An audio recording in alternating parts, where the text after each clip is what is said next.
ನೀರು ಕೊಡಕ್ಕಾಗಲ್ಲ. ಎಷ್ಟೋ ಪಕ್ಷಿಗಳು ಸತ್ತೋಗ್ತಾ ಇದಾವೆ. ಈ ಬೇಸಿಗೆ ಬಂತಲ್ಲ, ಎಷ್ಟು ಡಿಗ್ರಿ ಇತ್ತು ಇಲ್ಲಿ ಮೊನ್ನೆ? 37 ಹೊತ್ತಿತ್ತು. ನಮ್ಮ ಸಿರಾದಲ್ಲಿ 47 ಇತ್ತು, ಪಾವಗಡ 45. ಹಂಗೆ ಹೋದಂಗೆಲ್ಲ ಜಾಸ್ತಿ ಜಾಸ್ತಿ. ಸೊ ಪುಣ್ಯವಂತರು, ನೀವು ಒಂದು ಸ್ವಲ್ಪ ಕಡಿಮೆ ಇದ್ದೀರಿ. ಆ ಸಂದರ್ಭದಲ್ಲಿ ಪ್ರಾಣಿ ಪಕ್ಷಿಗಳಿಗೆ ನೀರು ಯಾರೂ ಕೊಡ್ತಿರ್ಲಿಲ್ಲ. ನಮಗೆ ಕುಡಿಯೋಕೆ ನೀರಿಲ್ಲ, ಅವಕ್ಕೆ ಕೊಡೋಣ ಅಂತಕ್ಕಂಥದ್ದು ಎಲ್ಲೋ ಹುಡ್ಕೊಂಡು ಸಿಕ್ಕಿದ ಕಡೆ ಹೋಗಿ ಕುಡಿತಾ ಇದ್ವಿ. ಸೊ ಅಂಥ ಒಂದು ಸಂದರ್ಭದಲ್ಲಿ ಕೂಡ ಈಗ ಕೆರೆಗೆ ಹೂಳಿ ತೆಗೆದಿರೋದ್ರಿಂದ ಜಾಸ್ತಿ ನೀರು ಹಿಡಿಸುತ್ತೆ, ಬೋರಿನ ನೀರು ಜಾಸ್ತಿ ಆಗುತ್ತೆ, ಪ್ರಾಣಿ ಪಕ್ಷಿಗಳಿಗೆ.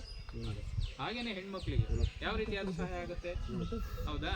ತರಕಾರಿ ಬೆಳಿಬೋದು, ಹೌದಾ? ಬಟ್ಟೆ ಒಕ್ಕಡೋದಕ್ಕಿರ್ಬೋದು, ದನ ಕರುಗಳಿಗೆ ಮೈ ತೊಳೆಯೋದಿರ್ಬೋದು, ನೀರು ಕುಡಿಸೋದಿರ್ಬೋದು, ಹಸು ಸಾಕಾಣಿಕೆ ಮಾಡೋದಕ್ಕೆ ಮೇಯ್ನ್ ಆಗಿ ಈಗ ಹೈನುಗಾರಿಕೆಗೆ ಸಹಕಾರ ಆಗುತ್ತೆ, ಹೌದಲ್ಲ? ತರಕಾರಿ ಈ ಭಾಗದಲ್ಲಿ ತರಕಾರಿ ಜಾಸ್ತಿ ಬೆಳೀತಾರೆ ಅಂತ ಕೇಳಿದ್ವಿ. ಹಾಗಾಗಿ ತರಕಾರಿ ಬೆಳ್ಕೊಳ್ಳೋದಕ್ಕೆ ಇವನ್ನು ಕೆಲವು ಕಡೆ ತಲೆ ಮೇಲೆ ಹೊತ್ಕೊಂಡು ಹೋಗ್ಬಿಟ್ಟು ತರಕಾರಿ ಬೆಳ್ಕೊಳ್ತಾರೆ. ನೋಡಿದ್ರಲ್ಲ ಮಡಿ ಸಿಸ್ಟಮ್, ಕೈ ತೋಟ, ಮಡಿ ಮಾಡಿ